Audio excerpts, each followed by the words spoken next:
Hello and welcome to Analysing Avatar The Last Airbender. I am Dan, and as always, I am joined by the late Airbender himself, Chris Billingham. Chris Hi, Dan. Billingham. Did you? We're recording these together. Did you? Because listeners wouldn't have heard this, but we ended the podcast, and I've never heard Dan audibly need to pee before. But there was none of the dissecting. It was just like, right, see you in 20 minutes, yeah? And I'm like, yeah, sure. He's like, yep, okay, I need the loo. And then as he said goodbye, I heard him power walking to the toilet. So how was your pee, Dan? Is what I want to know. Satisfying. The thing is, Chris, I went into that last podcast with 3 drinks. That's a mistake. That's just a mistake. Yeah. I've got one this time. Don't get me wrong, mate. I've been reasonable. Is it just a nice cup of tea? No, I've not got a tea. You know, this is the first time we've done a podcast in ages. I've not had a cup of tea. I've just got water. Oh, mate, I got a nice cup of tea, but I've only got a cup of tea. I had a cup of tea during the last podcast. See, I didn't. I just had 2 waters, and like you, I did need to pee. But you, audibly, you could tell you were not interested in any post chitter chatter at all. You just wanted to get to the urination. I was pretty eager. I was eager, that's for sure. Yeah. I mean, I don't normally expect an Avatar to go over it. Last week's episode, for those keeping track, maybe our longest ever episode of this show. So, I was eager to get cracking on. That's for sure. Because I drunk all that liquid in the anticipation of a break between our recordings. At about an hour in, so I felt safe to down 3 bloody drinks in the first bit of that podcast, but that was a mistake. So yeah, I piled it on. It was an error. Lots of liquid. You can't accuse me of not being hydrated this morning, though. I'm not particularly well, as people will have gathered from the last one. I'm sort of quite sniffly and stuff. Just a cold. For anyone worried, because I know at the minute you can't even have a cold anymore, can you, Chris? Without someone going, bloody COVID. Here's my question, Dan, because you're a sensible man, and I know you work with a big team. I take it it's just a cold because you've done a lateral flow. Correct. Yeah. You know what I'm getting fed up of? It's just a cold. Oh, okay, you've been doing lateral flows. Nah, but I just know it's just... What the fuck? The amount of people I know that have been like, it's just a cold, with no to be factual... Fair, well, I can't evidence. speak for everyone. I can't speak for everyone else, but I knew before I did that anyway, because if you recall, I've had COVID, so I know what that feels but I'm like. talking about people. I'm talking about people that haven't even had it. Right. Yeah. And also, you could Omicron as a strain could be affecting you differently to whatever. 100%, which is why you take that precaution. But strictly speaking, it's the sniffles. I've not got the cough. I don't feel like I don't match the symptoms. It's literally I'm talking about I've got a runny nose, and I'm feeling a little bit tired or whatever, a bit lethargic. What I'm saying, kids, is do your lateral flows until, obviously, the government get rid of them because they have wanted and always wanted herd immunity and are now slowly eking their way towards it. Yep. And by taking away the free lateral... and taking away the free lateral flows will reduce registered cases. Yeah, exactly. Oh, cases have gone down. Oh, is that because people have got it with no way of knowing? Yeah. Because they're not going to pay for a lateral flow. Anyway, moving on. This week, Chris. Hey, Dan. What is the worst that happens with the herd immunity system? Apart from a lot of people needlessly dying. But other than that, Dan, what is the worst that can happen? The thing is, Chris. Say it in that tone out of nothing but frustration. And I was just talking about how last week we got. It was a long one. It got out of hand. But at least it was at the end of the episode, so everyone could listen to the Avatar talk who didn't care about our bullshit could then just switch it off. I appreciate that. I appreciate that we've given them that option. We can't do it at the beginning of an episode, Chris. We can rant about COVID all you like at the end. Let's talk about Avatar first. Okay, Dan. So David Tennant might be back as the new Doctor, hey? Take a shot. God. So, just in case anyone thinks we genuinely believe that story, we don't. We think it's possible he's been contacted for a special, and that news has gotten out of hand. Yeah. For us, in January of 2022, that story of David Tennant somehow coming back to Doctor Who has been a big thing. And we've not even started talking about Avatar yet, and we've already hit the Doctor Who reference. Take a shot. You say January, Dan. It'll be February by the time we finish this podcast. At the rate we're going, yes, it will. So let's focus, Chris. Focus. Day of Black Sun, Part 2, The Eclipse. For those who don't remember, this is the episode in which they go looking for the Fire Lord, because they only got a very small window of 8 minutes in order to confront him without his powers. And instead, they come across Azula, who dances a merry dance, distracts in that sort of brilliant, very knowing Azula way, and sort of causes them to waste all of their time.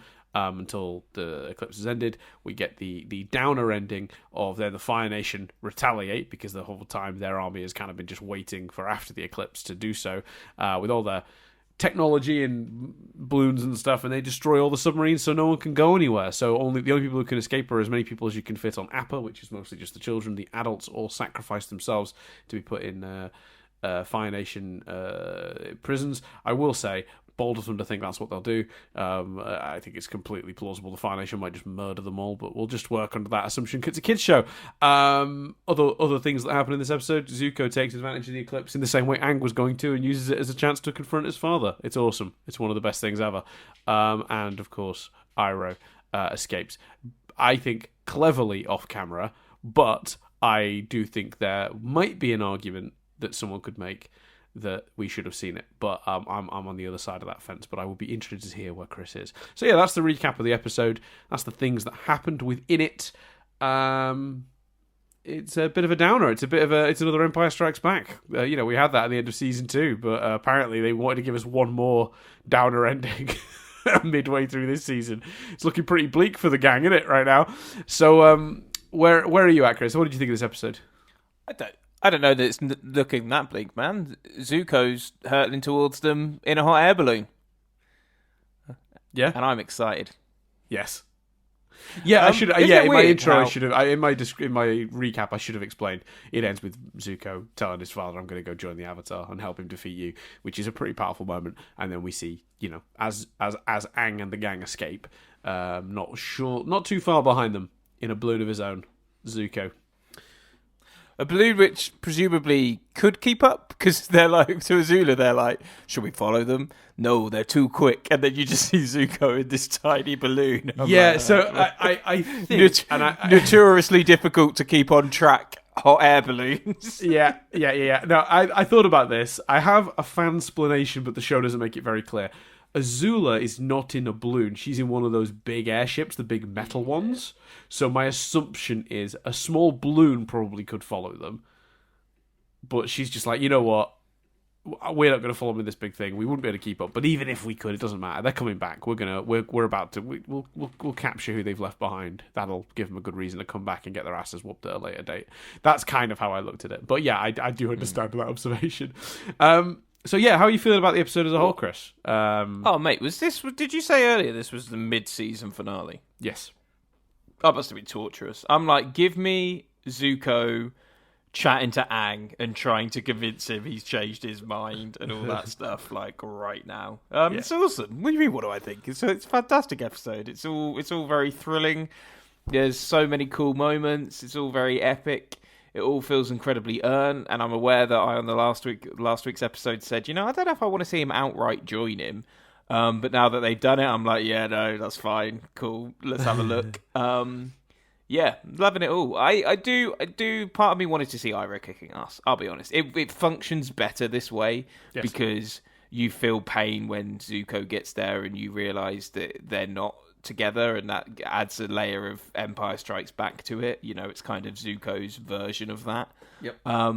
So they made the right call. I almost wish we let's have an Iroh episode and let's start it with him kicking ass, because I just want to see him kicking ass and escaping. I want to see it, but it doesn't fit here.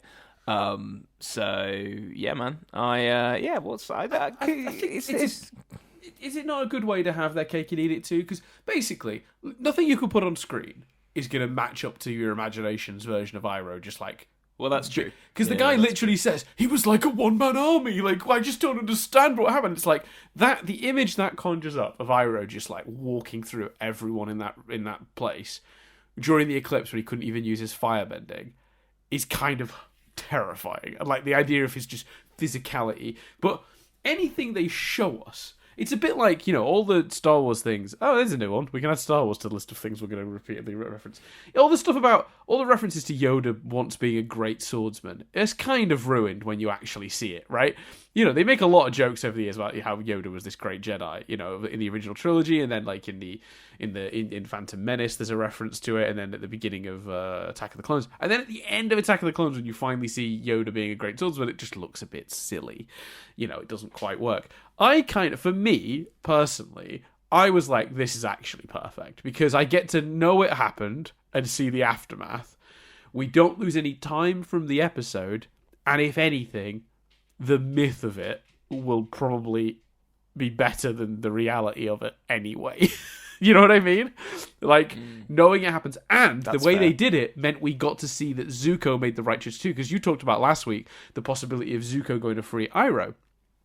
And Iroh already being midway through his escape or whatever. And to me, like, getting to see Zuko make the right choice and go for Iroh, but being too late and getting to see the aftermath is just like, that's just such good storytelling, because it's the perfect way to push Zuko straight towards Aang, because he's got nowhere else to go now. Iroh's already pissed off. He's not going to chase Iroh. His plan is to join the Avatar. I don't know. It just, for me, it all comes together in such a coherent way that, like, I don't know if I would want to see the other version of this where you do see Iroh, because it would take too much time away from the rest of this episode, I think. And again, I don't. Oh think no, it could my description, my imagination of it. My description was seeing it in a whole as a separate other episode, like, right? But would that not take some of the not mystery as such, but some of the sort of, I don't know, would take some of the like joy out of it, would it not? To sort of, because you can imagine it better than I think they could ever potentially show it. Who gives a shit, Dan? I want to see Iroh punch someone in the face. Like, I'm a simple man. simple dreams. I'm a simple man with simple needs. I want to see Iroh punch a man in the face. Yeah. I want to see him rip off his thing and then be like, oh shit. That dude, even if we just got that, him hulking out and then being like, oh bollocks. Like, what's he been up to? Yeah. I think we all had that moment watching this, because in general, like I say, I don't know how anyone could finish this episode and not feel like they just downed 4 bottles of Red Bull. But I one thing I'll say, surely everyone watching this, when he's like, what's the character's name who Zuko's like love interest? Siri, is it? Sorry, who's May, sorry. Sorry, not Zuko. Sokka's love interest. Oh, Suki, yes. Yeah, so Suki, when he's like, "Where's Suki?" I can't be the only one watching it like for the first time that went, "Oh yeah, yeah." They captured her and her friends. Yeah. So on my first viewing, that's exactly what I went through. Was like, "Oh yeah," But I will say, on subsequent viewings, there is a part of you that goes, yeah, why isn't he more... Like, every episode he's not mentioned it. And I haven't brought it up on the podcast because I just wanted to let you sort of have that experience of realising and also feeling like, yeah, why wasn't he more worried about his love interest being beaten by the fire they in the previous season? Yeah, but he wasn't there... That all happened in the Appa episode. We saw it. He wasn't there to see her get captured until he doesn't know, does he? Until that moment where she indicates it. Well, and at first I thought she was talking about the moon. I was like, oh, are they rewriting that? Are they sort of suggesting Azula was there at that point? But then I realised, but Azula shows up in the Kyoshi Warriors outfits, and I think she says to someone.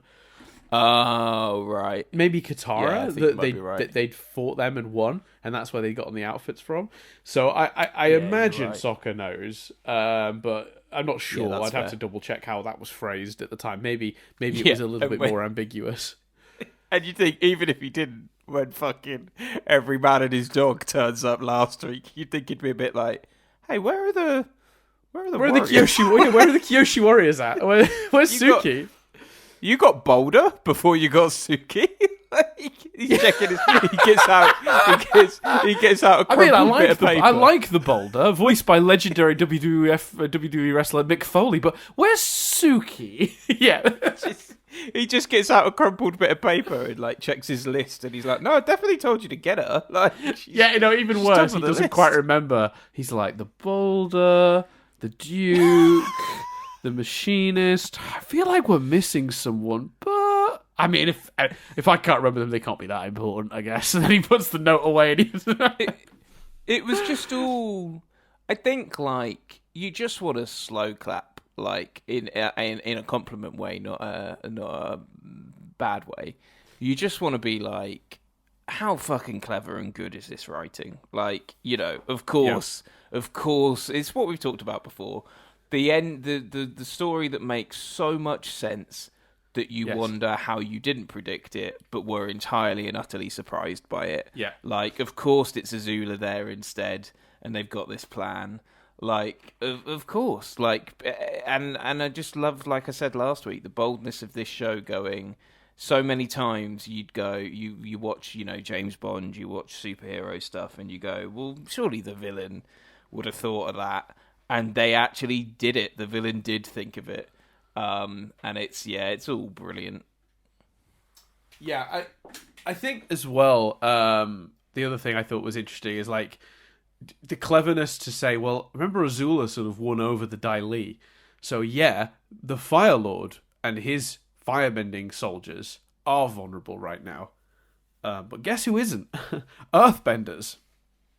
And do you remember that whole thing where we set up that the Dai Li really bloody got on board with Azula's leadership and her they had that whole thing where they said to their old boss, I don't know, she's kind of terrifying but kind of brilliant, and like they were, it was very clear the Dai Li were getting on board with Azula's whole thing. How clever to like weave that into this as well as a way of course, because otherwise you go, Azula's insane. Like they're gonna kill her. Like she's gonna get defeated. Yeah, it's brilliant. She's vulnerable in the 8 minutes as well as the Fire Lord. It makes no sense for her to be there. But if she has a plan where she can defend herself and keep them guessing and keep escaping and keep running around and keeping them running in circles for the 8 minutes in order to distract them, and that's the plan all along.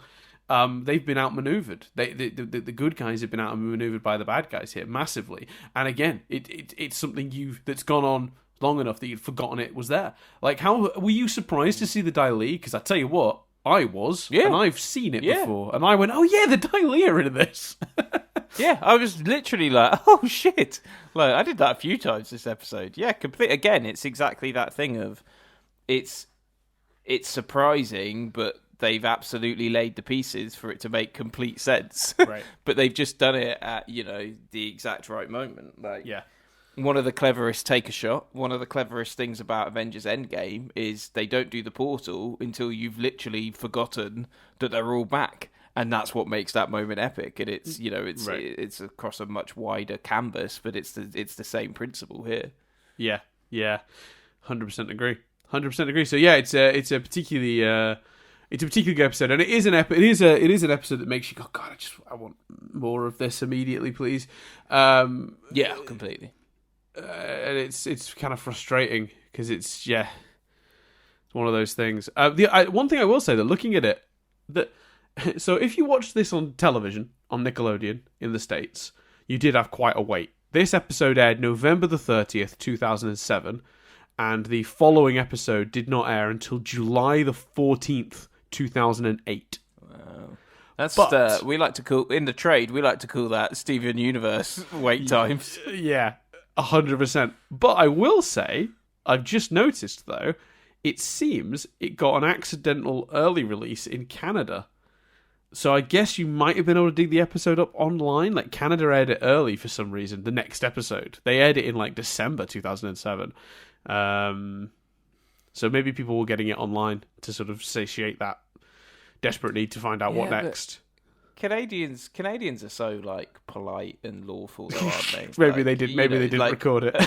America was like, leak it on the internet. And Canadians were just like, no. That'd be improper. They're just saying that, don't you know that's illegal? People were going into Canada to smuggle out episodes of Avatar. Even the ending as well. Like, you're like, how are they going to get out of this? Well, they're not. Like, a few people are. Although, part of me, I hope they do something with it. Because if they'd have just sent the gang away, what they did is right in character and better. Right. But if they'd just sent the gang away, I wouldn't have gone a bit harsh leaving the kids. So I hope the kids aren't the extended gang aren't irritating. Is what I'm saying. I hope there's reasoning behind doing that, because I don't think it would have been particularly noticeable, especially if the suggestion is the younger people are all at the beach, so they don't sort of have time. It needs to be a quick getaway. Do you know what I mean? It needs to be quite an instant thing. I hope we explore this new sort of extended gang of separate individuals and stuff, and the young folk a bit. Yeah, Nadia had an interesting point. Is Pipsqueak an adult? Because he's big physically, but he always hung around with Jet and the freedom fighting children. He stays behind with the adults. And Nadia sort of made this really good point.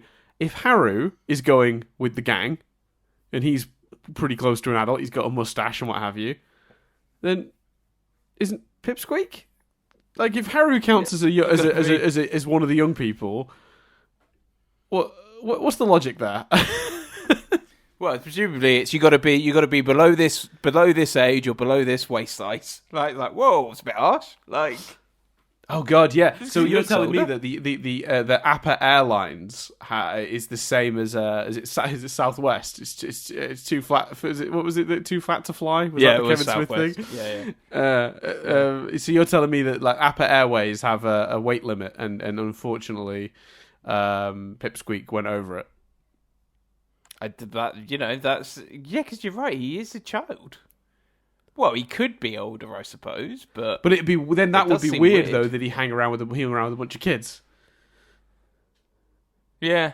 Well, I'm talking like he could be 18 and they could be 14. But then how old is Haru? Because Haru looks about sort of 17, 18 too, right? Because he's got a mustache and a because that's funny actually, isn't it?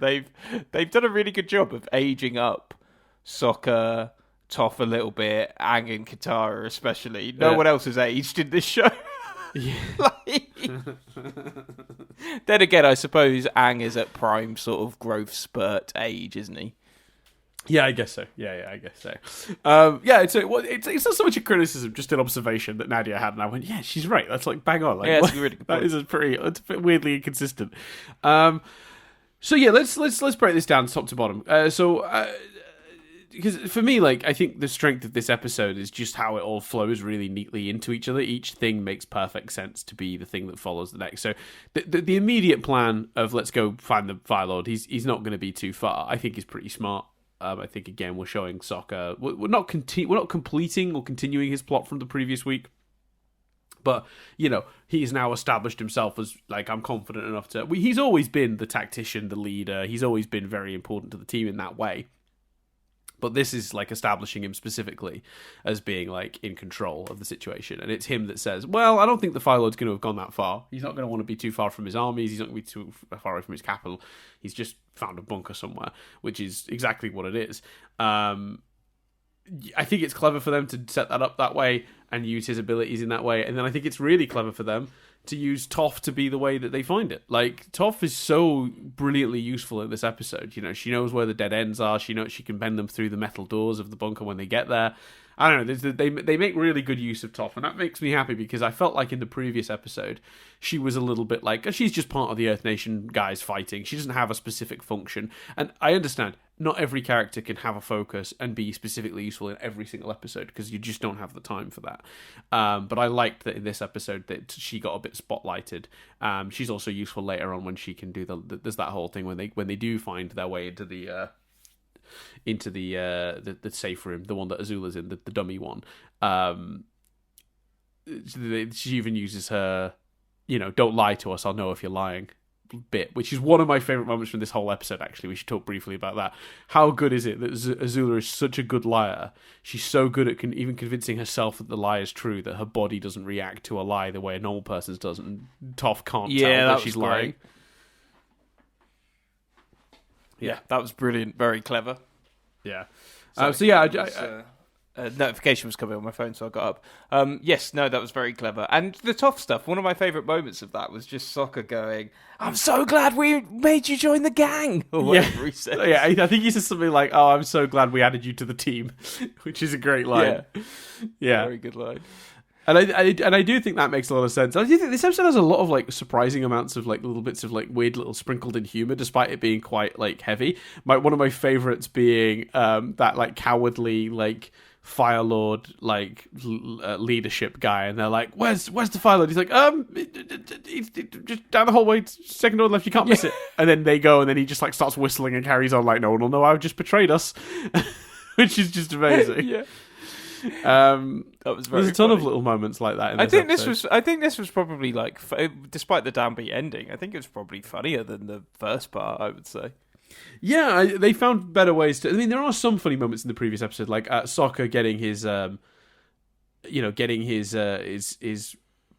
meeting wrong, and then getting like, I guess I'll go back to the beginning. So me and Katara met the Avatar, and I didn't like him at first, but then I grew on him, and then we went to Earth Kingdom town, and they'd imprisoned some people. We met this guy called Harrow. He's actually here right now. He's in the front row. He's got a mustache, which he's grown since then.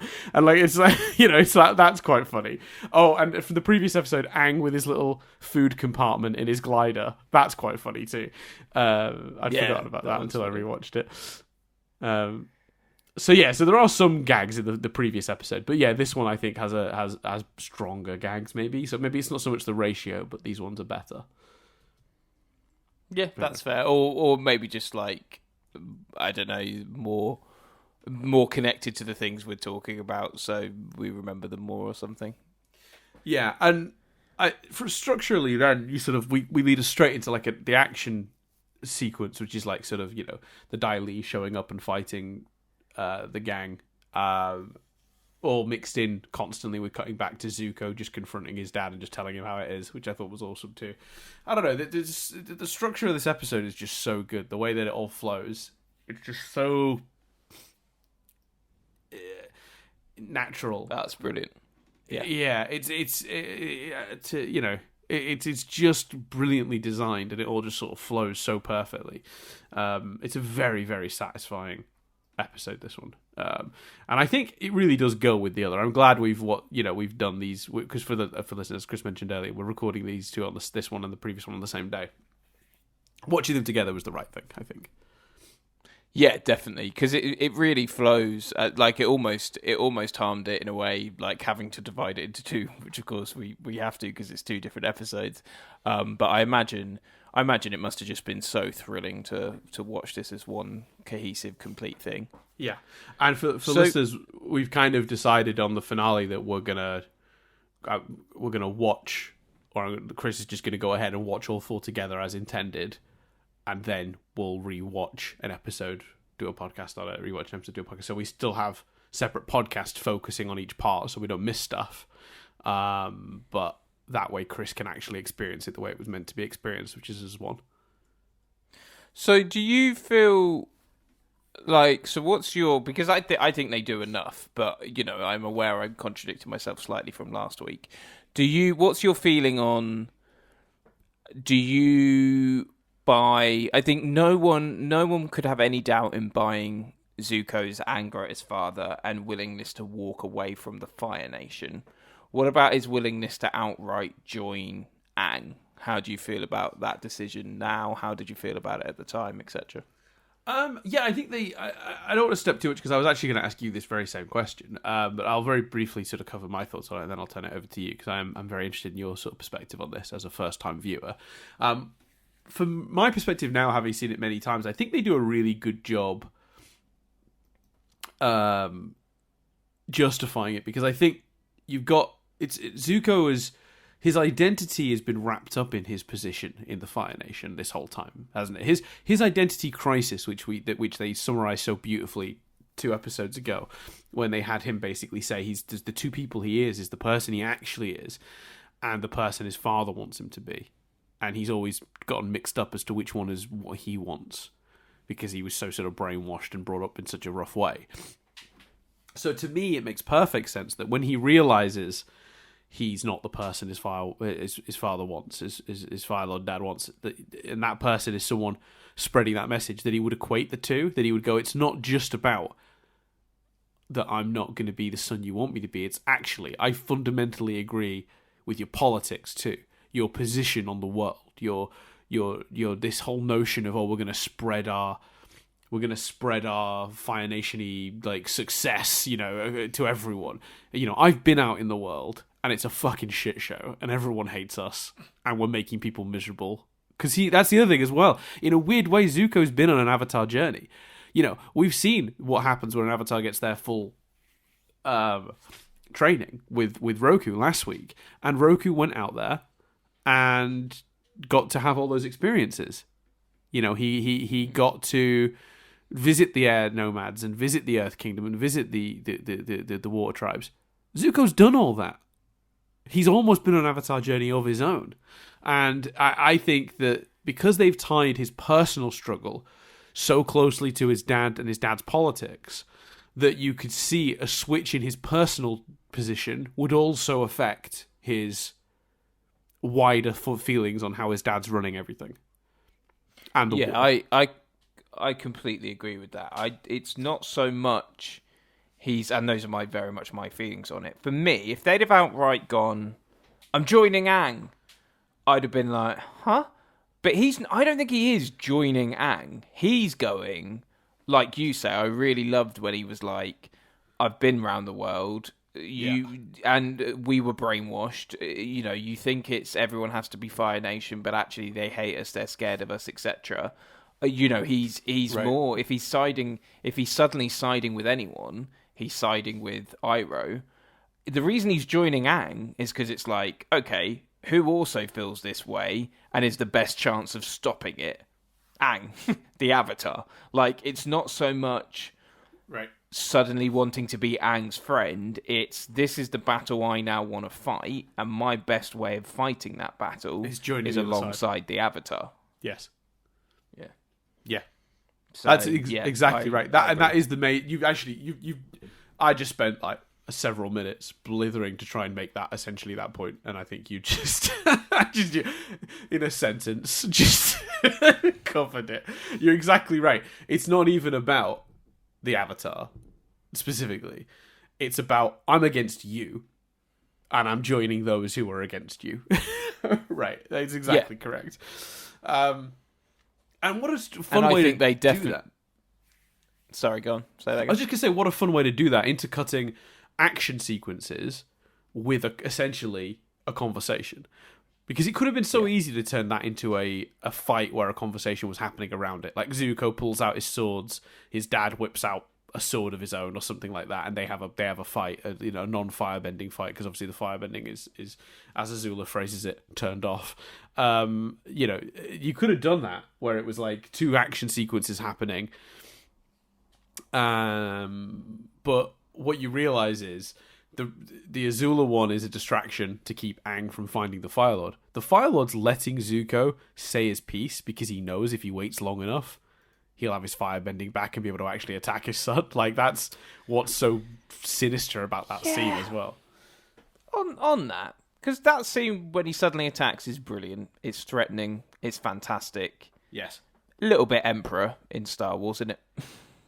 Yeah, a little bit. Yeah, but we've seen that lightning is a thing that they can use, and what I loved most about the way they earned that was that Zuko's defense of it, the deflection, was the trick Iroh taught him. Yes, yeah, I noticed that's why I really like that. So from you're right, it's just the villain shooting like essentially lightning. If they hadn't done any pre-establishing bits, I'd be like, come on, man, like. Yeah, let's not completely copy Star Wars, but I think the way they actually, the way that they did all the work, laid the groundwork, made that work for me. But yeah, I did like that parallel of the two essentially stalling. You know, and both using such personal things to do it. Like, they line it up. I don't think I realized this until this viewing. Azula uses Suki to upset Sokka the same moment the Fire Lord uses Zuko's mother to keep him there. Oh, yeah. I hadn't noticed that, but you're right. Father like daughter, right? They both go real personal to keep the people that they're trying to keep where they want them. Because he wants Zuko to stay, because he wants Zuko to be there long enough for him to use firebending against him. And Azula wants, obviously, to keep Sokka, Aang, and Toph away from the Fire Lord. Brilliant. Yeah, you're right. I hadn't thought of that. So, yeah, like father, like daughter. They both went for the same tactic. You know, and using a loved one to sort of manipulate them into getting angry and staying and engaging. But also very different types. You know, Azula's doing it with energy and physicality. She's running around all over the place. She's obviously using the earthbenders, etc. And the Fire Lord is just sat there talking and like doing real sort of emotional manipulation, which obviously Azula then turns to at the end when they realise what's happening and are going to go away from it. She then has to turn to emotional manipulation of Sokka. Yeah, but yeah, it's those scenes are just, it's really interesting to see their different Azula and Fire Lord's different sort of strengths and stuff. Yeah, Azula's very physical, I think, and I think she's way more competent and capable without her firebending than I think the Fire Lord is. I think the Fire Lord genuinely was very vulnerable in this episode, and I do think could tell he didn't want to fight Zuko with the swords. No. And what I thought was interesting was I think a lot of people would say Zuko could have ended this. He could have beat his father there and then and put an end to this if that's his goal. And I think some could argue Zuko's explanation for why he doesn't is somewhat flimsy, where he says that's the Avatar's job. I'm going to go help him achieve that. But I don't know. I feel like Iroh has taught Zuko enough about destiny and what people's purpose is, and that he's finally confident enough to go, no, my job here is to help Aang on that journey. That's what my part in this is. And I think they've done enough to justify that, I think. Yeah, I think in that moment he also didn't want to defeat the Fire Lord in that moment. In that moment, he wanted to tell him what he thought. He wanted him to listen.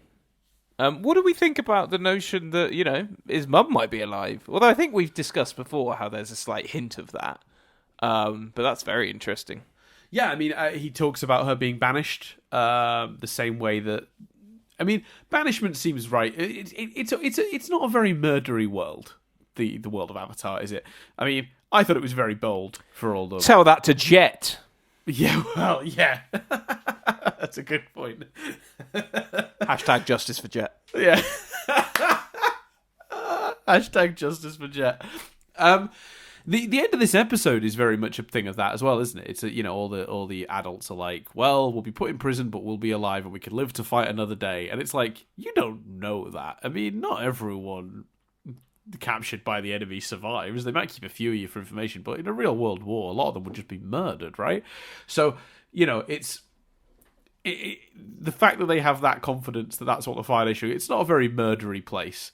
The world of Avatar, and the idea that she was just exiled instead, and Zuko goes, she's alive, and the Fire Lord's response is like, maybe, who knows? Like, I exiled her, she's gone. She could have died, she could still be out there. Who gives a shit? Like, that's to me like actually a really like haunting thought, because it's just like he exiled her and he literally hasn't kept tabs on her. He doesn't know. He literally doesn't know because he doesn't care.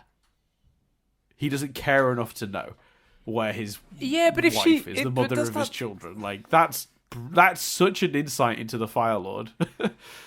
I hope they explore it well, though, because if he then suddenly stumbles across her, I'm going to be like, that feels a bit coincidental. And equally, if she finds him, I want to know why she hasn't been looking for her children for longer. So, to if be it's fair, that, you could explain that with the same way that Zuko wouldn't return home until he'd found the Avatar. He'd been exiled as well, and he had to restore his honor before he goes back. The Fire Nation do seem to have brainwashed their citizens into sort of like, you know, your nation before yourself, you know? Yeah, that's true. So maybe she was just honouring the banishment. Yeah, and part of Zuko's redemption is showing her that's not the way. Interesting. So, what did we like? Did we like the use of Suki in general? Like, and now you've been kind of reminded. How do you think they're gonna utilize that? While you're talking, I might pop to blow my nose because I don't have any tissue left here. But yeah, just speak on the Suki thing for a minute. Just to, how are you feeling about where that might go? How they're going to use that? Because obviously they're not going to set that up the way they set it up here and then not sort of do something with it. So what do you think where do you think that's going? Yeah, I like it.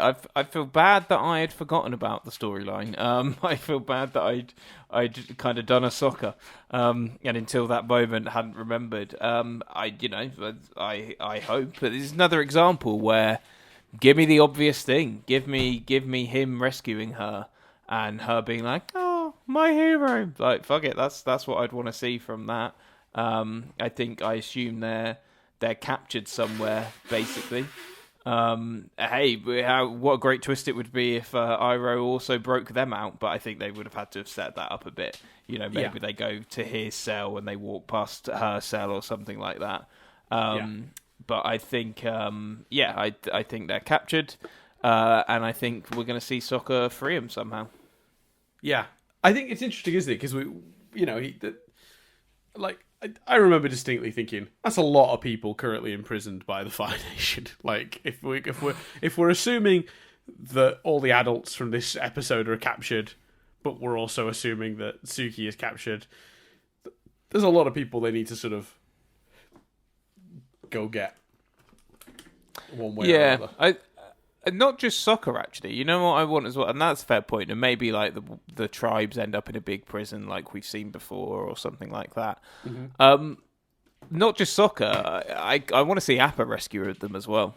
I want to see Appa involved. I want Sokka riding Appa and rescuing them. I think that'd be cool.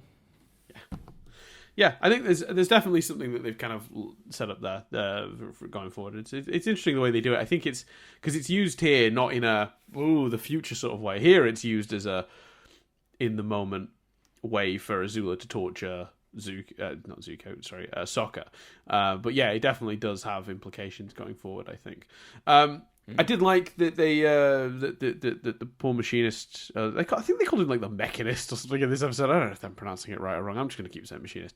That he was like he looked up and saw his the balloons, because I don't know if you remember, he made those balloons for the Fire Nation under threat of like them ruining his way of life. Yeah, I do. And at the end of that episode, they found the remains of them. They found the remains of the balloon. The prototype. The idea that they've completed that and they're now using them is really clever, and his reaction to it also not great. Yeah, no, I thought that was very sweet and kind of like horrific for him. You really felt for him in that moment, I think. Yeah. And I think destroying all the submarines, because you keep thinking, like, as well, the way they do this, for those who remember the ending of this episode, they're all sort of trying to escape, but those balloons are just looming over them, and then they get to the submarines and destroy them before the gang can reach. And like before that happens, you think maybe they'll get away, maybe they'll retreat and they'll get in the submarines and they'll live to fight another day. That moment of acceptance that happens once the submarines are all blown up is just incredible, right? And all of like Hakota particularly is just like, we're going to be, and Aang even, when he turns to them all right before they leave and he says, "Thank you all for being so brave and so strong." And like the funny thing is, they kind of set it up right at the beginning of the episode in a different context, but the episode starts with Aang being like, "The Fire Lord's not there. Do we just retreat now while we can?" And her Coda turns around and says, "No, everyone here came here for a job. We're not just going to give up and go. We know what we signed up for. Let's keep doing this. So they set that idea up right at the beginning of, no, these are people who agreed to fight this fight with the possibility of knowing that they could potentially lose. So that bummer ending and Aang turning around and being like, "Thank you all for being so brave and so strong," it's like so earned because of the way the rest of the episode is structured. Yeah, and I think like when he says that, you really go, "Oh yeah, that makes sense." Like that's very in character, and again, just such a horrific reflection of what war is. Yeah, agreed. So good episode, very good episode. Maybe one of the best. Very satisfying mid-season finale. Incredibly satisfying. Incredibly makes you cheer, makes you get emotional, puts the pieces in a great position for next time and for going forward and stuff. I hope this sounds bad, but that last shot as well, which we should maybe talk about of Aang crying. I love the emotion in that. I don't want an episode dealing with Aang feeling like he's let everyone down. I feel like we've kind of done that. I feel like we've seen Aang in a lot of heightened states of emotions and sort of how the guilt he can feel and stuff. I don't need an episode of Aang struggling with that and not being useful. I think because it doesn't. I feel like that would halt the plot, not advance it. And at this point, you've set the roller coaster off. Let that roller coaster keep on running. You want man of action, not man of wallowing. Yeah, and I just think that will halt the story. Like it would be interesting, but I no more interesting than Aang dealing with his anger in the Appa saga. No more interesting than Aang dealing with his guilt in previous episodes. I think it would be treading old ground. I'd much rather, deal with interactions with Zuko and sort of what do we do next and all that sort of stuff. Yeah, agreed. 100% agreed. We always do this as an afterthought, and I feel bad for it, but very quickly, the visuals, again, for this episode and the one before it, stunning. Just so much beauty, like so many great, brilliant framed shots. The action is so well choreographed, as it always is.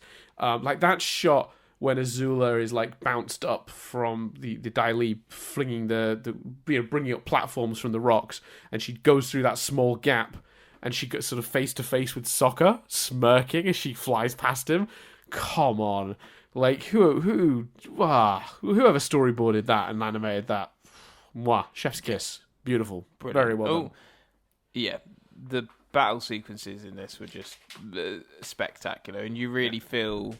When those Fire Nation Zeppelins appear, you really do sit there and go, "Oh shit!"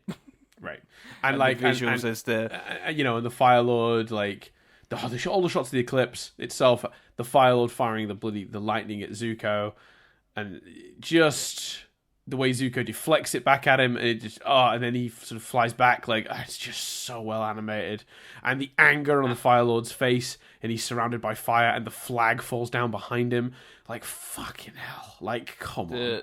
The visuals of Katara on Appa and Aang like fighting the Zeppelins and stuff, and weaving in and out of fireballs, yeah, it's brilliant.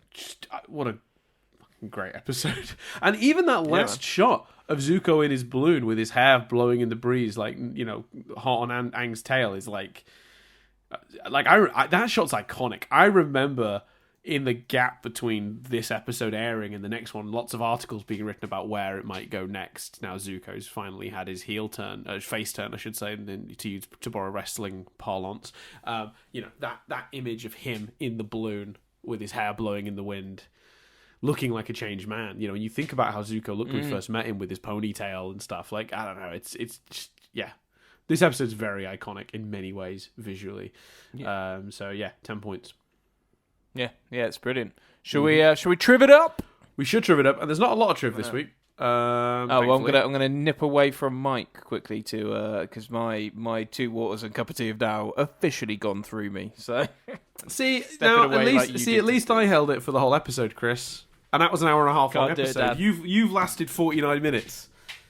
Yep, can't do it. I'm gonna start calling you Mr. Smallbladder. So to go through the trivia as quick as possible, so I can catch Chris out and have it done before he gets back. That's not going to happen. He's going to move quick. The idea. I'm gonna give you some trivia. There you go. The idea of an oppressive leader using a secret bunker during the war is similar to how Adolf Hitler utilized his own bunker. When the soldiers march up the volcano, they hold shields above their heads in a formation reminiscent of the Roman testudo. I don't know if I'm pronouncing that right, but that's the thing. And the original US airing of this episode, for some reason, well, not for some reason, we know why, the title card read Chapter 10. As if, because it was produced as one episode. Subsequent airings, they corrected this to Chapter 11. There you go. Trivia over. Is Chris back? Did I catch him out? No, he's not back. Yes, I win. I think I can hear a distant flush, so he's not far back. He's not far away. I won this race. Are you back? I can hear Chris just saying. Chris just said I didn't know I was in a race.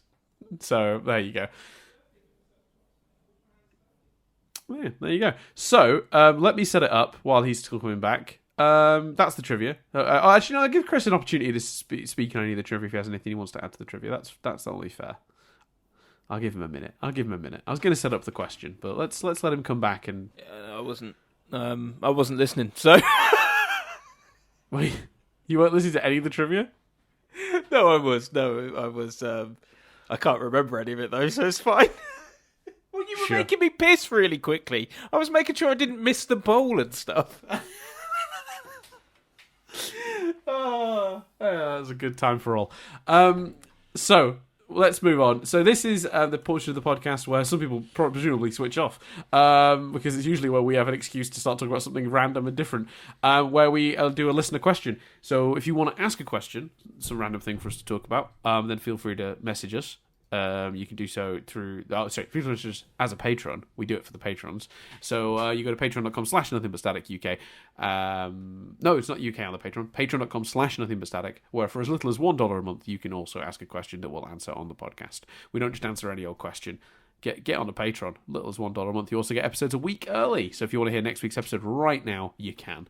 I'm not going to make Chris wait the several months that the rest of the world had to wait for this. This week's question comes from Aidan and is a question we've teased for several episodes now, Chris. So it's finally time. Yep. I've given you plenty of time to sort it out. I'm going to give you the floor because Aidan asks, what is Chris's ranking of condiments best to worst? You can go worst to best if you want to do it that way around. That's fine. Yeah. We're going least favourite to favourite. We're building up tension. Building up tension. Number 58, horseradish. Number 57. I was expecting you to jump in here, Dad, and be like, sorry, 58. Are there that many? Oh, you there? Yeah. Oh, so sorry. Yeah, are there that many? Oh, yeah, mate, there's hundreds. Why were you just silent for ages then? Were you just I was going to blow my nose, which I still need to do, and I muted you so you wouldn't have to hear it. But then I started talking and you couldn't hear me. I'm going to have to do it now. I'm going to blow my nose. So you carry on. Tell me you're at 1,001 condiments. Okay, right. So, well, first of all, because I thought we were going... What, you just want me to list them? I'll do like a 10. You give me some opinion. Because this is why I went to pee, Dan. You're going, at least I lasted the whole episode. And in my head, I'm going, I've got 58 condiments to list, mate. Like, I'm not going to get a chance to pee for a while. If you look up condiments, yes, there's hundreds. And some of them I've never heard of. Some of them I've never had. So to clarify the rules I've used... You've put it down to the ones you've actually had, I assume. Yeah, I've put it down to ones I've got exposure to, and what I've also done is, if I have in significant volume used more than one type of something, then I've counted it separately. So, for example, you can get like olive oil with chili in, you can get olive oil with garlic in. I've really only ever had, if it's like on something or I'm dipping bread or whatever, olive oil. So I've just counted olive oil. But for mayonnaise, there's a few different types of mayonnaise I've had. I love how seriously you've taken this. This is amazing. Yes. So yeah, if I feel there's significant justification in my own life to do a different type of one particular condiment, then that's what I've done. Right. So number 58, horseradish. Now, to clarify, because there's hundreds, this is just you hate this. Then you don't like this at all. Is that the scale? I just don't like. Yeah, you these really don't like to ones you like. Yeah, and these are when we get there, I'll say there's one that I don't think I've had, but I can't deny from the description that I'm pretty sure I'd like it, so that's in there. But this is, I've tried them, I don't like them personally. I see their value, especially with what's coming after horseradish. And I think what's coming after horseradish, if it's used as an ingredient in something, sometimes if it's mixed in, well, I'll get there. So, horseradish. Just don't like the taste. A bit too strong. A bit too pungent for me. Number 57, English mustard. Not a big mustard fan. English mustard in particular is particularly tangy. It's not as kind of, in my opinion, flavourful as like other types, like Dijon mustard. But it's just a bit sharp. I don't like it if I bite into a sandwich and it's got mustard in and I didn't realize it has mustard in. If mixed into macaroni cheese, I don't notice it and it's not too bad. So I'm not adverse to mustard as an ingredient. I certainly don't like mustard as a condiment. So 57, English mustard. Similar thread, 56, Dijon mustard. 55, salad cream. Just not a fan of it. Just think it tastes weird. Like, is it cream? Is it mayonnaise? I just think it's a bit odd. Yep. Number 54, tartar sauce. A bit fishy. Maybe it's because you only really have it with fish, but it just, I'm not a fan of fish. It's very fishy. 53, Hollandaise sauce. Really debated not including this because, in my opinion, you'd only have Hollandaise sauce on that dish that has, I can't remember what the dish is called, but what's it called? Is it just called like eggs with hollandaise? Sure. No, it's got a specific name. Eggs Benedict, maybe, or is it eggs? Hold on, eggs Benedict. Aidan, I hope you know what you've done here. What? What do you mean? Talking to Aidan, I'm just letting him know. I hope he knows this is his fault. Oh, yeah. But I think this is what Aidan wanted. So I thought about not including hollandaise sauce, but it was consistently listed on like condiment lists, and I was like, all right, fine. I don't like it. I suppose you do have it with asparagus as like a starter in at weddings and stuff. So I think that was my other logic. I could think of 2 dishes in which hollandaise sauce was a condiment. So I've counted it. I just don't like it. Again, I think it's a bit taut, a bit sort of creamy. I'm just I'm not particularly a fan of hollandaise. Marmite, another one some might not consider a condiment, but I think you could argue it. Not a fan of Marmite. On the Marmite debate, I sit on the side of not a fan. I will say my other bugbear with Marmite, I don't like Marmite. I wouldn't say hate. Hate's a strong word. I try not to use the word hate for anything.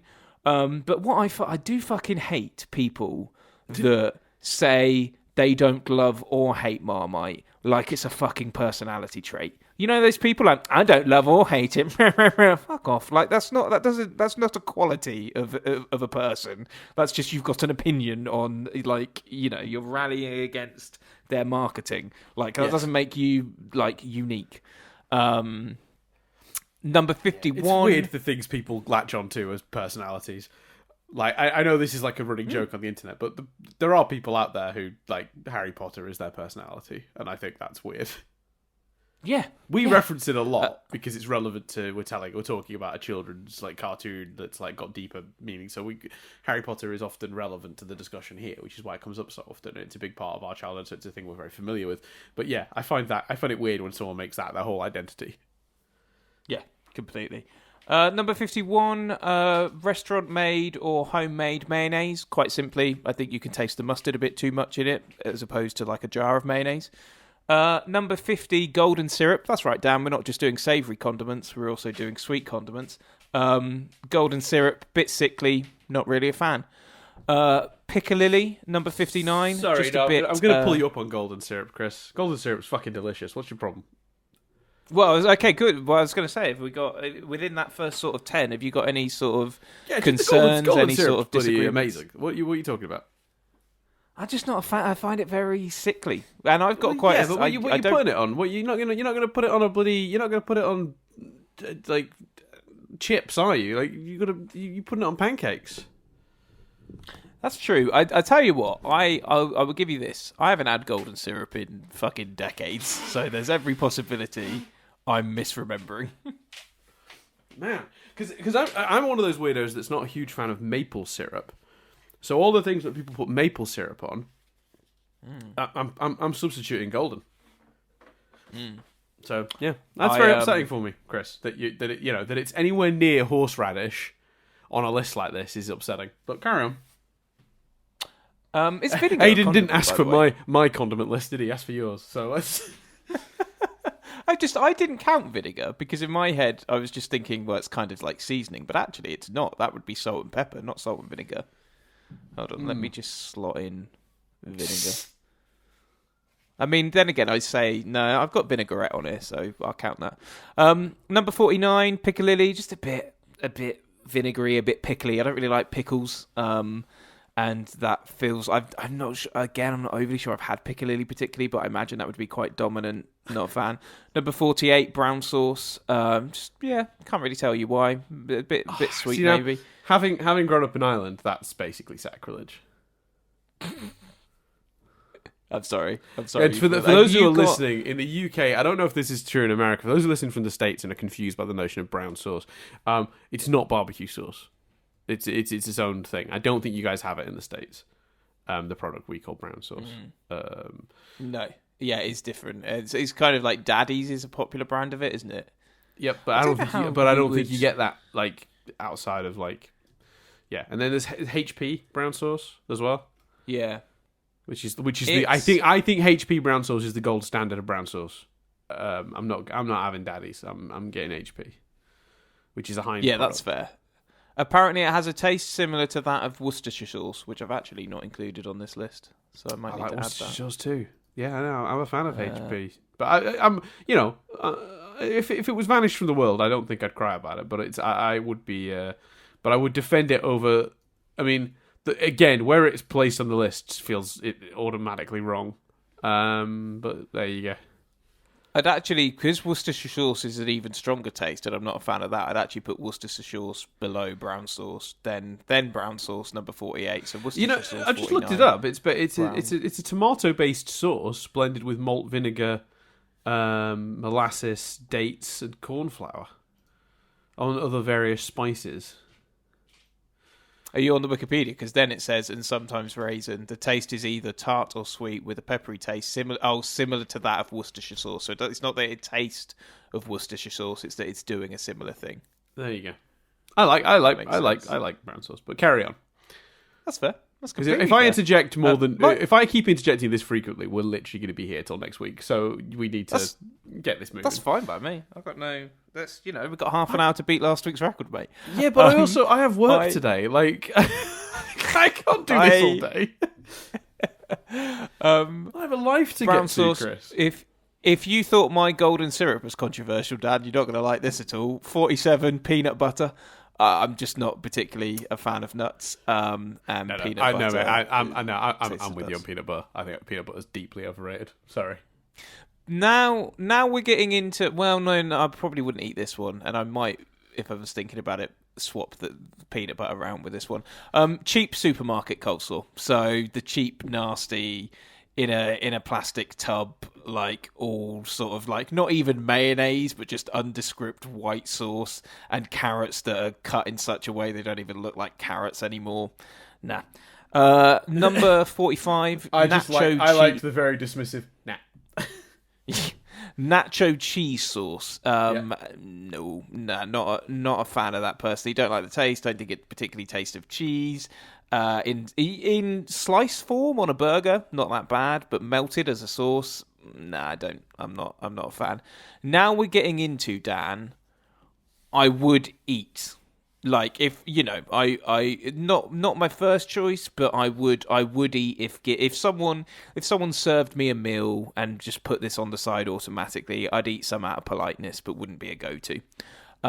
So 44, that red sauce you get with poppadoms. What is that sauce? It's not salsa. It's not like particularly a hot sauce. Maybe it's like a piccalilli type thing, but it's good stuff. So that red sauce you get with poppadoms, can I just to specify, that's one I've thought of and added. That wasn't on any form of list. The Wikipedia entry doesn't just say that red sauce you get with poppadoms. I'm pretty sure it's like a piccalilli, but it's just particularly nice. Number 43, your old friend maple syrup. A bit more palatable to me than golden syrup. Number 49, soy sauce. Maybe I just associate it with fish. It doesn't actually taste that fishy. I don't know. I don't know what you dip in it on its own, but it was listed. So yeah, soy sauce. Number 41. Oh, Nadia will be sad to hear you putting soy sauce that low. It's like one of her favourite things. She's about to get even more upset. Number 41, fruit chutneys. She's going to get upset because Nadia and I already have some beef with this because one Christmas she gave me some homemade fruit chutney and I didn't eat it and she was very upset. But yeah, fruit chutneys. It was a very thoughtful gift that she spent a lot of time doing, and she got a nice jar and made a whole. It was, you know. But I was just because I didn't eat it doesn't mean I wasn't touched by the gift. Just saying. Right. So yeah, number 40, marmalade. Number 49, chili/hot sauce. Don't necessarily, it's 39, sorry. Chili/hot sauce. I know there's a lot of different types. I'd put them all in one category. I haven't particularly got a penchant for hot stuff. So I would put those there. Number 38, chimichurri. This is the one I've not actually had, but what was that? What are you talking about? Well, are you playing music? That's not going to help me go quicker. It's just some thinking music. I mean, you wanted this to be quick. I'm just going to sit here. I'm not talking over this music. So if you want this to be quick, we're now just going to sit and listen to this for a bit. Why can't you just talk over this? Because it's weird. I think you've teased this for weeks. I've put a lot of thought into it, and this music suggests you're bored or fed up of it. All I'm going to say, Chris, is I finally understand how you feel during Trove. Right, I've not had chimichurri. I think I'd like the ingredients, but I've always got the impression it was quite hot, so that's why it's in 38. Number 37, piri sauce. Again, it's just a spice thing. Number 36, Thousand Islands / that sauce you make when you combine tomato sauce and mayonnaise. Yeah, I don't know why, I'm just not a fan of the taste. Number kind of a 35, burger sauce, that, isn't it? Or are you considering like a burger sauce different? No, I think it is that. I've heard it called Thousand Islands. I think in dip form it's Thousand Islands, but it's all the same taste, I think. Yeah, burger sauce. That's a good way. I've heard it. It's kind of like a mixture of mayonnaise and ketchup, and it's often like certainly in the UK it's found on burgers. Mostly I see it on a menu as listed as burger sauce. I don't know if that's anything like Thousand Island. I've never had Thousand Island, so I don't know. If you try Thousand Island dip, it's very similar taste wise. At least in my memory, it is. Number 35, honey. Number 34, lemon drizzle / lemon juice. Number 33, vinaigrette. Number 32, salsa verde. Number 31, cranberry sauce. Number 30, cream. Number 29. Wait, sorry, just ketchup. Cream? Like what? Like whipped cream? No, whipped cream's on here separately. Just like cream, yeah. Like a milky cream, like a liquidy cream. Like a cream that you'd pour over a hot fudge dessert. Right. Yep. Gotcha. Yeah, I'm just not a fan of cream particularly. I wasn't questioning the choice or the positioning. I was more trying to figure out what specifically you were referring to. Yeah, because I'd consider that a dessert condiment. Yeah, that's fine. 29, mushroom ketchup. 28, garlic butter. That's just a bit oily and greasy, isn't it? Speaking of, number 27, olive oil. Number 26, salsa. Number 25, sour cream. Number 24, tzatziki. So that's the one with cucumber in that you'd have with a curry. Number 23, whipped cream. Number 22, aioli. This sort of garlic. Aioli. Sort of aioli. Yeah. Is that it? Now, go on. No, I'm just gonna say, is that what I'm thinking? Aioli. Yeah, it's sort of like a garlicky, sort of almost like ranchy sort of dip, like a green one. Is it green generally? It wasn't. I was picturing a green thing, and then I sort of I dug into it a bit more to check I was right, and it didn't seem to be green. But yeah, sometimes I can see it being a bit yellowy here in some pictures. Yeah, just googled it myself. There you go. I don't think I've ever had aioli, but there you go. Now, Dan, as we get into 21 and above, we're talking about stuff I like, stuff I would choose, stuff I would eat easily. I tell you what, the tension for the top 10 at this point, Chris, palpable. Oh, can you? Yeah, no doubt. So number 21, proper homemade coleslaw.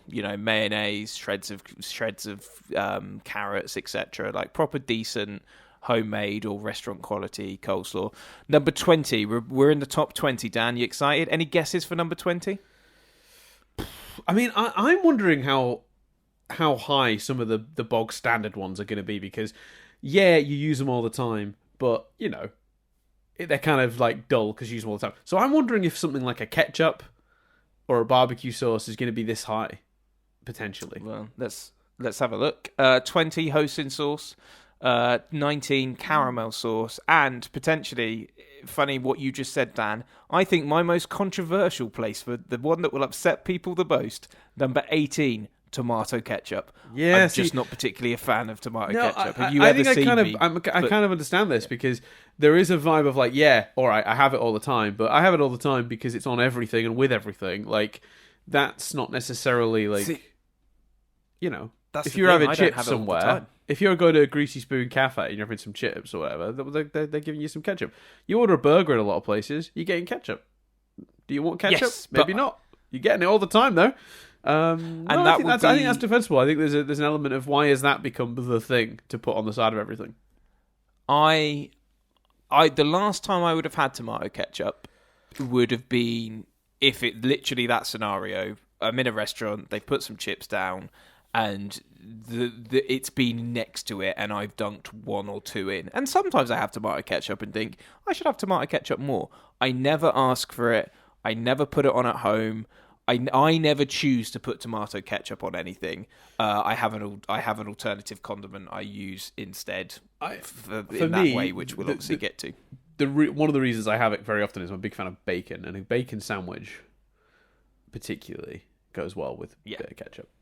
So that's I think why I end up having it a lot more than you. But if I didn't have bacon sandwiches so often, I'm not sure how often I'd have it. Truthfully. Yeah, exactly. 17, yogurt. 16, sour cream and chive dip. Big thing on dips, and I've debated the dips, but I do have a lot of dip and probably use dip as much as some would use a condiment. And especially if you think of something like pizza, in the example of sour cream and chive dip, I'm thinking of the Domino's dip that you get on the side, and as well as dips that you'd put crisps in. Number 15, cheap gravy granule gravy. So, your Bisto gravy, etc. Number 14, barbecue sauce. Number 12, mango chutney. What? Barbecue sauce too low for you? Oh, mate, it's my number 1. Well, there you go. I'm happy for you, mate. That's good news. I'm slightly upset that you've revealed your number 1. Like, one day maybe you'll have to do this. And for that, I would absolutely there is no way I'm doing this. Not in a fucking million years am I doing this. Just compiling the list of condiments took me ages. Mate, that's what I'm saying. Like, this is why I'm so surprised, because I thought you were just going to be like, here are my highlight worst ones. Here are my top 5 or 10. I did not expect a 40. No, what was it? 54 item list of 50, your favorite 59 favorite condiments. I mean, it's the effort is commendable. I don't know what the result is. I guess we'll have to see what the listeners say, but maybe people are enjoying this. I don't know. My top 3 is not going to go down well with people. I'll tell you that now. So cheap gravy, cheap kind of gravy granule gravy at number 15, 14 chocolate sauce, 13 barbecue sauce, which I've got, 12 mango chutney. High on the mango chutney. I love a mango chutney. Mango chutney would be very high for me, I think. I do enjoy mango chutney. Yeah, I do really like it. The only problem with that mango chutney number 11. is, though, like, the reason barbecue sauce is so high on my list is because I have barbecue sauce with fucking everything. Like, if I have pizza, guess what I'm dipping the crust in? It's barbecue sauce. If I'm having chicken, what am I doing with the chicken? Well, I'm having a fucking barbecue sauce. Like, barbecue sauce, I put it on as many things as I'll be sensibly allowed to put barbecue sauce and everything. I don't know why. I love the flavour. That's fair. Wait, the other one we were talking about there for a second, the mango chutney, that's only going on one dish. You know what I mean? It's not going with every dish I have. That's only a couple of dishes. Do you know what I mean? Yeah, if anything, I think we could all afford to use mango chutney a little more. I think it would go with more dishes than we realise. Yep, but I mostly just end up having it when I have, like, Indian food, poppadoms. Yes. No. Yeah, completely. It's poppadoms specifically, I think, is... Yeah, it's the big one for that. Uh-huh. Number 11, garlic mayonnaise. Number 10, caramelized onion hummus. Number 9, red pepper hummus. Number 8, marinara sauce. So I do like a good quality. You know, if I'm having some breaded cheese, like a good quality tomato marinara sauce. Marinara. So, I mean, for me, yes. that's like it's a big part of when a pizza is good as well. Yes, that's absolutely fair. And like especially like high quality restaurant pizza and stuff like that. You know, I imagine if I went to Rome ever, I'm eating a lot of marinara sauce, even though I can't say it. No, I'm with you. I've got. Oh no, that is different. Number 8, number 7, olive tapenade, specifically black olive tapenade. Like a bit of olive tapenade. Don't have it enough. Would actually maybe move that a bit lower. I think that's a little high. Number 6, caramelized onion chutney. Love a bit of caramelized onion chutney. Yeah, it's great stuff. Number 5, caramelized red onion mayonnaise. It's mayonnaise, but with caramelized onion chutney in, you get all the beauty of the taste, but with the sort of mayonnaise benefits. Number 4, proper gravy made from the juice of meats, etc. I think I'm very specifically thinking of my mum's chicken gravy there, but I think I could count that in general, sort of just real, proper, decent gravy. Now, my controversial top 3. Number 3, cheese and chive dip. I know what you might be thinking. What's the difference between sour cream and chive dip and cheese and chive dip? Yep. Cheese and chive dip exactly is the dip. And why is one 16 and one 3? Cheese and chive dip is the dip that you get from like the supermarket with the bits of cheese in. Usually, I think it appears to be red Leicester. So it's a little bit less sour than sour cream and chive because it's more cheese and chive. So cheese and chive dip. Number 2, potentially a controversial one here. The reason this is controversial is I'm pretty sure I'm going to say this and people are going to go, is that a condiment? Hear me out. Pesto. Specifically, if I had to choose basil pesto. The reason I think it counts is because it back in the day, it used to just be a sauce for pasta, but now it's on the side of pizzas. It's been put on top of pizzas. It's in sandwiches. People are eating it out of the jar in a spoon. People are putting it on salads. You know, I think you can count pesto as a condiment now, and I fucking love me some pesto. Now, number 1. To me, a condiment is like something you put on the side of something, and a lot of the uses you described there, whereas it's an ingredient in the thing. But I'm allow it on the grounds that if I don't, Nadia would murder me because she fucking loves pesto. So well, I think on like basically on it appearing on a pizza or on a sandwich, maybe not a sandwich, but on a salad. I think it does come in a little side pot on a lot of salads, for example. People choose to pour it over, but that's the same principle as if they poured over salad cream. Now, kind of what you were saying about barbecue sauce. Taste-wise, I probably prefer the taste of pesto. However, the condiment I use on everything, the condiment I would genuinely like, I wouldn't know if a pizza didn't have pesto on, I wouldn't be going, oh, I wish I had some pesto. But if I had a meal or certain things like chips, etc., without this side, I'd be going, oh, I wish I had X. It's the side I ask for. It's the side I use. So whilst taste-wise, there are others I may prefer the taste of, by all other metrics, for me, as anyone who's been following along can probably guess, it has to be regular mayonnaise. So mayonnaise from a jar. That's what I'm putting on my bacon sandwich. That's what I'm having with my chips. That's what I'm dunking a pizza into. So, yeah, it's a controversial one for some, but even though there are others where I'm like, just pure taste-wise, I'd rather have a spoonful of pesto now. I would never sort of have a pizza and go, oh, I wish I had some pesto to dunk into it. But I'd have a pizza and chips, and if I didn't have mayonnaise, absolutely be thinking, oh, I wish I had some mayonnaise to dunk into. And if I could only have one of these condiments, if I could only keep one of these condiments, I'm absolutely keeping mayonnaise. So, yeah, my number 1 condiment is regular mayonnaise. From the jar. I've obviously put restaurant quality mayonnaise much further down because of the distinctive mustard taste. And if you're wondering, Dan, I probably couldn't choose between... No, I could choose. I'd choose Hellmann's over Heinz. but I don't mind. In terms of the flavoured mayonnaises, your onion mayonnaises, your garlic mayonnaises, I think Heinz are better. But I'm probably going regular Hellmann's mayonnaise out of a squeezy bottle. So those are that's my ranking of condiments, Dan. First of all, congratulations. Very proud. Thank you. Second of all, how do I explain this to work when I show up late today? Like, why were you late? Oh, the podcast overran. Why did your podcast overran, Dan? Well, Chris spent about 20 minutes describing his top 50-odd condiments. I really hope you're not actually going to be late. I'd like to No, think if you were actually no, going to be I'm late. nowhere near late. I wouldn't have. Yeah, scheduled you'd have the stopped podcast. me and gone. It was just You'd stopped me and gone, mate. a funny way I'm for gonna be me late. to, wind you up. No, like I say, I think that's we talked a lot about what a great question it was last week, and I devoted even more time to this question. I think that's what was the listener's name? It was Aidan. I think that's the kind of thing Aidan was after, and I hope Aidan I hope Aidan's pleased with himself, and I'm sure you're also thinking, I hope Aidan's pleased with himself, but in completely different context. Yeah, I mean, look, it's nice to not have to like. Is Aidan male or female? Do we know? Not specifically, although Aidan is traditionally I would a male name, but if we want to play it safe, cool. we can say they. No, I just can't. I just realised I didn't know. So I've heard Aidan as as a female name. So Aidan, apologies if I assumed you were male and you're not. But either way, I hope you're absolutely. I hope you're pleased with yourself.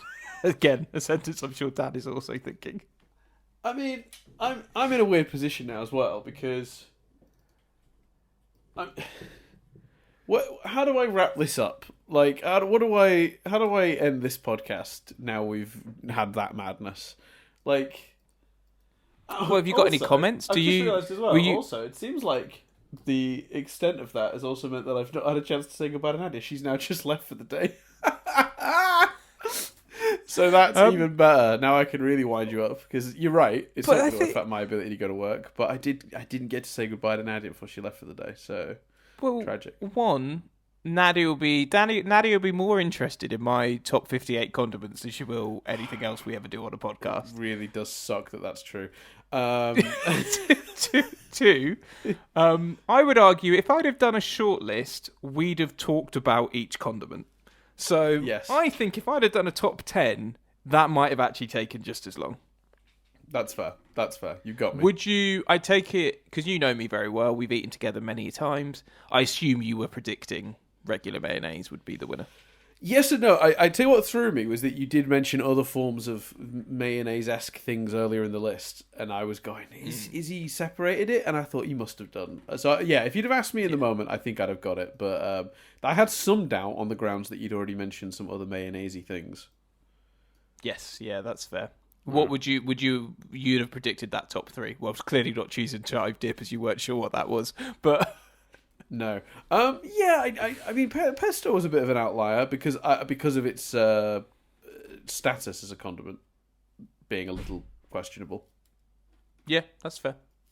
So maybe I wouldn't have predicted your top three because the pesto thing throws me because I think of pesto as more of an ingredient than a condiment, but splitting hairs. And again, Nadia would murder me. If I made you remove it from that list, she'd literally stab me in my sleep. So, one of my other arguments, because I did think about it a lot. One of my other arguments for pesto was if you put caramelized onion chutney in a cheese and ham sandwich, you're not going to find it weird if you were given that or if you had it without chutney. And equally, you could have a cheese and ham sandwich without pesto. You could have it with pesto. You couldn't have a cheese and ham sandwich without the bread, the cheese, or the ham. So the pesto is not an ingredient in that sandwich. It's an additional extra, which to me is how you could define a condiment. So that was one of my other arguments for inclusion. And also, fundamentally, the list is the things that I treat as a condiment. And I very much occasionally treat pesto as a condiment by, getting it on the side at Pizza Express, for example, where it's literally listed as a dip option. So. I think what I've mostly learnt here, Chris, is that I'm glad you had the chance to pee. Yeah, well, yeah, you can see now why I was quite like, no, I'm peeing. Yeah, I mean, you knew that we were about to go through that madness. So I guess I'm forced now to sort of somehow, I'm forced to sort of try and somehow dovetail that into the ending for an Avatar podcast. Thanks everyone for listening. If you've got this far, your thoughts on Chris's condiment list below. Obviously, I want everyone's thoughts.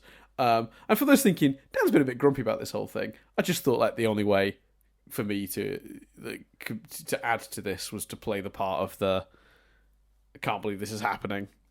That was kind of my comedic angle, in quote marks. I don't actually care. Just want to make that known. Because it sounds like you're taken aback, and I can't believe you're surprised. Yeah, no, I mean, I'm not completely surprised. I mean, it's definitely more than I thought you were going to do. Because to be honest with you, Chris, I think we'll both acknowledge, Chris, that you putting any amount of effort into this podcast is surprising by default. in terms of prep. Well, I mean, I didn't listen to it, but the Triv was over in like 30 seconds. So I think this week I put in more effort than you did. Yeah, I'd say that's true. I was up at 6:30 so here's trying to the work thing. that out. So that's why what we come back to, Chris. We come back to, was it surprising that you went that deep? No. Is it surprising we've ended up in a situation where you put more research into an episode of a podcast than I did? Yes. That is quite surprising. Although not as surprising when you tell me that it wasn't on the subject involved but was on a completely irrelevant subject. Then yeah, anyway, if you'd like to derail the podcast for 30 minutes, a number that keeps going up every time I redo that, feel free to do so heading over to patreon.com/nothingbutstatic. For as little as $1 a month you can also ask an insane question that's going to lead to 30 minutes of Chris listing condiments, or something equally inane. Do it in Huggies, as the old advert goes. I don't think of it as inane. I just want to say to the listeners and Aidan. Sure. You're wrong, but good for you. So yeah, thanks everyone for listening. You can support us in all sorts of ways, although I'd understand if you don't want to. You can... Other than the Patreon, you can, review, like, subscribe in all the various platforms. We're on YouTube, youtube.com/nothingbutstatic UK. We're on Spotify, we're on iTunes. It does sadden me that we're sharing a platform with the absolute fucking black hole of intelligent thought that is Joe Rogan. But, I don't have the luxury. I don't have Neil Diamond's fuck you money to pull our podcast off the platform, unfortunately. But yeah, there you go. I'm not playing. I just don't know enough. I've seen headlines, but I don't know enough about that subject to comment. So if anyone's wondering why I'm not, it's because I literally don't know enough. Yeah. I just feel it's one of those things where it's like Spotify are platforming a bunch of stupid anti-vax, Right. bad COVID information, and it's kind of insane. And I'm happy that some people are using their fuck you money to just go, well, you know what, I won't have my thing on Spotify then. I think that's cool. I think that's good. Yeah. I think it's raising awareness of Spotify's practices, because a lot of other platforms are doing their best to there's another question about that, but other platforms seem to be doing more, even if they're failing to manage these issues and the misinformation. It feels like Spotify have just got fuck it. Let's pay people to put misinformation on our platform, which I think is it feels like a different decision that's been made. Anyway, and thank you all for listening, supporting us on the various platforms, no matter what they are and who else they give a voice to, even if that person is Joe Rogan. Fucking 200 million, ridiculous how much money they spend. Anyway, yeah. You can support us that way. You can tweet at us at Dan Doolan, at C Billingham. You can email us, mail@nothingbutstatic.co.uk, if you want to pass us your thoughts on condiments or some show that we sometimes talk about called Avatar. Come back next week, of course, on Condiment Talk for more talk of condiments. Let's do it. So that's been everything Comment for this below week. With your condiment ratings. Yeah, it's not going to happen. But yeah, thanks everyone for listening. I've been Dan Doolan. I've been Chris Billingham. And that's been everything for this week on Nothing But Condiments. At the end, I nearly went, I've been Condiments Billingham. I think would have been good. Should we do the normal outro so people can hear the title for the next episode? Let's do it. I don't know if I should break from tradition. So, yeah, we'll do it again. I've been Dan Doolan. I've been Condiments. That's been everything for this week. Come back next week. We've got to do it properly. Come back next week. We've got to do it properly. No, do it.